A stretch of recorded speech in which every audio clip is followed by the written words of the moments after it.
एक ऐसा देश जहां हर साल लाखों लोग गायब हो रहे हैं।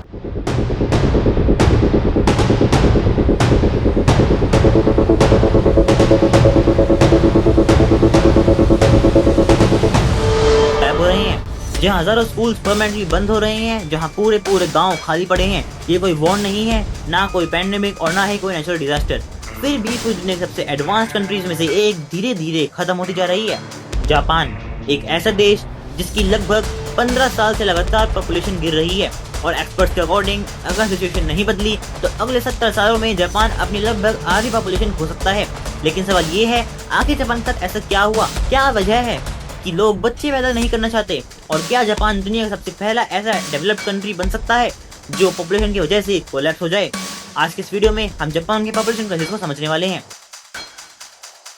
जब भी जापान का नाम आता है हमारे दिमाग में technology, robotics, anime, bullet trains और डिसिप्लिन आता है।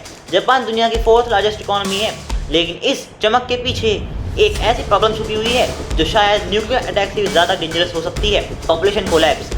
आज जापान की पॉपुलेशन लगभग 12 करोड़ 30 लाख लोगों की है, लेकिन हर साल ये नंबर कम होते जा रहे हैं और एक्सपर्ट्स कह रहे हैं कि इस सेंचुरी के एंड तक ये पॉपुलेशन सिर्फ 6 करोड़ लोगों के आसपास रह सकती है, मतलब आधे से भी कम लोग। और सबसे शॉकिंग बात, ये क्राइसिस आज नहीं शुरू हुआ था, इसकी शुरुआत कई डिकेड्स पहले हो चुकी थी। सेकेंड वर्ल्ड वॉर के बाद जापान ने अनबिलीवेबल ग्रोथ देखी। 1950 से 1980 के बीच जापानीज इकोनॉमी रॉकेट की तरह ग्रो हुई। इस पीरियड को जापानीज इकोनॉमिक मिरेकल कहा जाता है। उस समय पॉपुलेशन भी तेजी से बढ़ रही थी। 1960 में जापान की पॉपुलेशन लगभग 94 मिलियन थी, यानी कि 9 करोड़ 40 लाख। 1980 तक ये 11 करोड़ 70 लाख पहुंच गई और 2008 में जापान ने अपना पीक टच किया।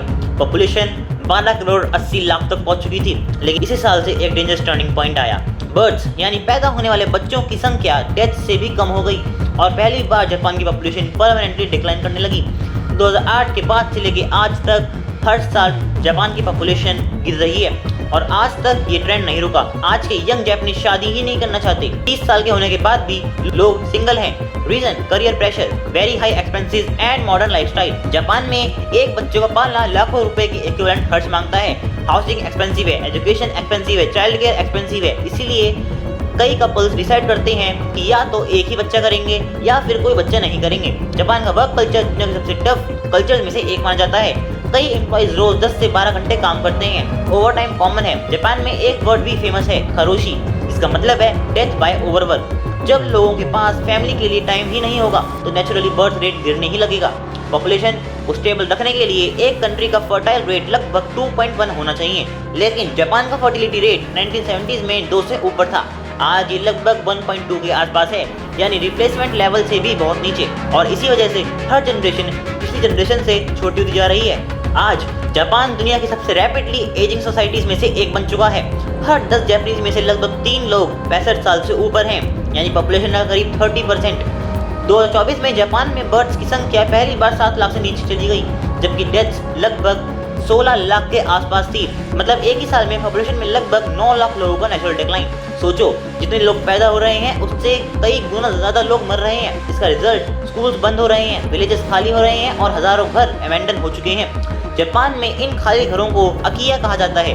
ऐसे घरों की संख्या करोड़ों के आसपास पहुंच चुकी है। जब यंग लोग कम होंगे तो काम कौन करेगा? यानी जापान में सबसे बड़ी प्रॉब्लम बन चुकी है, लेबर फोर्स लगातार श्रिंक हो रही है। कंपनीज को वर्कर्स ही नहीं मिल रहे हैं। टैक्स पेयर्स कम हो रहे हैं, लेकिन पेंशन लेने वाले एल्डरली लोग बढ़ते जा रहे हैं। मतलब गवर्नमेंट पर फाइनेंशियल बर्डन लगातार बढ़ रहा है। इसी वजह से जापान रोबोटिक्स और एआई में हेवीली इन्वेस्ट कर रहा है। कई रेस्टोरेंट्स और फैक्ट्रीज में रोबोट्स ऑलरेडी ह्यूमंस की जगह काम कर रहे हैं, लेकिन रोबोट्स पॉपुलेशन रिप्लेस नहीं कर सकते। एक्सपर्ट्स के प्रोजेक्शन के अकॉर्डिंग 2050 तक जापान की पॉपुलेशन लगभग 10 करोड़ के आसपास आ सकती है और 2100 तक ये 6 करोड़ से उससे भी नीचे जा सकती है, यानी आज के मुकाबले लगभग आधी। कई गांव कंप्लीटली डिसअपीयर हो चुके हैं और इकोनॉमी को मेंटेन करना बहुत मुश्किल हो चुका है। जापान की गवर्नमेंट ने सिचुएशन को सुधारने के लिए बिलियंस ऑफ डॉलर्स की फैमिली सपोर्ट प्रोग्राम लॉन्च किए, child allowances, free child care, housing support. लेकिन अब तक रिजल्ट्स लिमिटेड रहे हैं, क्योंकि प्रॉब्लम सिर्फ पैसे की नहीं है, लाइफस्टाइल और सोसाइटी भी बदल चुकी है। एक वक्त था जब दुनिया जापानी ग्रोइंग पॉपुलेशन और बूमिंग इकोनॉमी को देखकर इंस्पायर होती थी। आज वही जापान दुनिया को एक वार्निंग भी दे रहा है। पॉपुलेशन क्राइसिस सिर्फ नंबर की प्रॉब्लम नहीं होती, ये स्कूल्स बंद कर सकती है, सिटीज को खाली कर सकती है, इकोनॉमी को स्लो भी कर सकती है और धीरे धीरे पूरे देश का फ्यूचर बदल सकती है। सवाल सिर्फ जापान का नहीं है, साउथ कोरिया, चाइना, इटली और कई डेवलप्ड कंट्रीज भी इसी डायरेक्शन में बढ़ रहे हैं। शायद जापान आज जो फेस कर रहा है वही कल दुनिया के कई और देश भी फेस करेंगे, और इसलिए जापान की कहानी सिर्फ जापान की कहानी नहीं है, ये हम सब के फ्यूचर की कहानी हो सकती है। तो दोस्तों, आप लोगों को क्या लगता है, क्या जापान इस पॉपुलेशन क्राइसिस से बाहर निकल पाएगा या जापान दुनिया की पहली डिसअपीयरिंग कंट्री बन जाएगी? आप अपनी राय कमेंट में जरूर बता सकते हैं। और अगर आपको इस टाइप का कंटेंट पसंद आता है तो make sure to like the video and subscribe the channel. मैं मिलता हूँ आपसे नेक्स्ट वीडियो में, तब तक के लिए stay connected and stay informed. Thank you.